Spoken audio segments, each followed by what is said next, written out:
Hello बच्चों, let's see the question. The question is heat of neutralization will be maximum for we have an acid and base which is HCl and NaOH. So we have to tell किस case में सबसे ज्यादा heat release होगी during neutralization. So first of all the key concept is going to be simply हमारे पास आ जाएगा neutralization.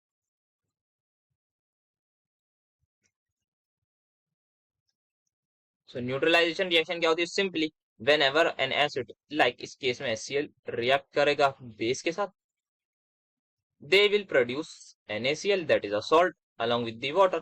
So this is simply the neutralization reaction. अब यहाँ पे हमें चार ऑप्शन दे रखे हैं, हमें बताना है किस केस में मैक्सिमम हीट रिलीज होगी.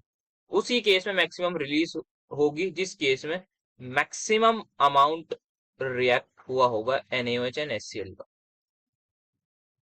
जिस केस में क्या होगा, मैक्सिमम अमाउंट रिएक्टेड होगा, उसी केस में हमारी हीट जो रिलीज होगी that is going to be maximum हमारे पास. ठीक है, तो अब यहाँ पे सबसे पहले देख लेते हैं किस केस में मैक्सिमम अमाउंट रिएक्ट हुआ है. तो फर्स्ट केस में हमारे पास जो है, सभी केस में हमें मोलैरिटी दे रखी है 1 मोलर.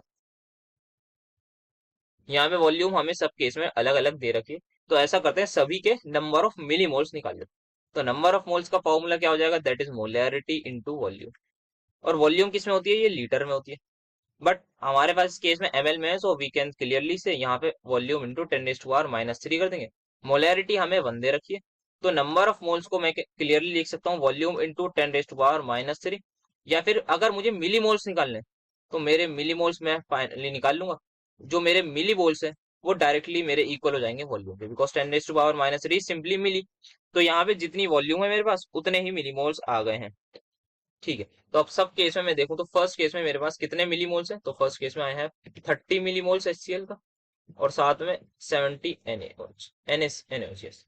बी पार्ट में अगर मैं देखूं तो यहाँ पे 40 है, यहाँ पे है हमारे पास 60 मिली मोल्स, यहाँ पे 20 एंड देन वी हैव 80. यहाँ पे हमारे पास डी ऑप्शन में है 80 HCl के एंड देन 20. ठीक, तो यहाँ पे from stoichiometry we can clearly see 1 mole HCl का रिएक्ट कर रहा है 1 मोल NaOH के, या फिर 1 मिलीमोल HCl का रिएक्ट कर रहा है 1 मिलीमोल NaOH के. सब कुछ ये सिंपली हमारे पास 1 से जा रहा है. अब यहाँ पे हम देखें तो अगर यहाँ पे 30 मिलीमोल HCl के तो कितने रिएक्ट करेंगे, तो यहाँ पे हमारे पास इसके रिएक्ट जो करेंगे दैट इज 30. तो यहाँ पे इसके 30 रिएक्ट करेंगे हमारे पास, और जो 40 है हमारे पास वो ऐसे ही रहेंगे, बिकॉज इस केस में क्या है, ये हमारा लिमिटिंग रिएजेंट है हमारे पास, ये रिएक्शन को कंट्रोल कर रहा है. That is my HCl, this side is my NaOH. तो यहाँ पे 30 रिएक्ट कर रहे हैं. इस केस में 40 HCl के रिएक्ट कर जाएंगे किससे, यहाँ पे भी हमारे पास जो है वो 40 से रिएक्ट करेंगे हमारे पास, और जो 20 है हमारे पास दैट इज रिमेन अनरिएक्टेड. तो यहाँ पर ये हमारा जो है वो अनरिएक्टेड मिलीमोल्स लिखे हुए हैं.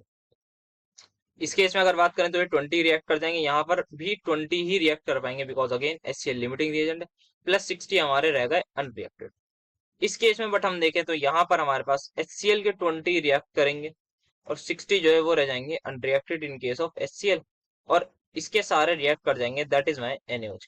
तो किस केस में मैक्सिमम हो रहा है, तो यहाँ 30-30, यहाँ 40-40, यहाँ 20-20, यहाँ भी 20-20. तो कहाँ पे हमारे पास सबसे खतरनाक रिएक्शन हो रही है, सबसे मैक्सिमम अमाउंट रिएक्ट कर रहा है, that is in case of option number B. यहाँ पे 40 millimole of HCl are reacting with what, 40 ml of NaOH, या फिर 40 मिलीमोल रिएक्ट कर रहे हैं 40 मिलीमोल ऑफ NaOH.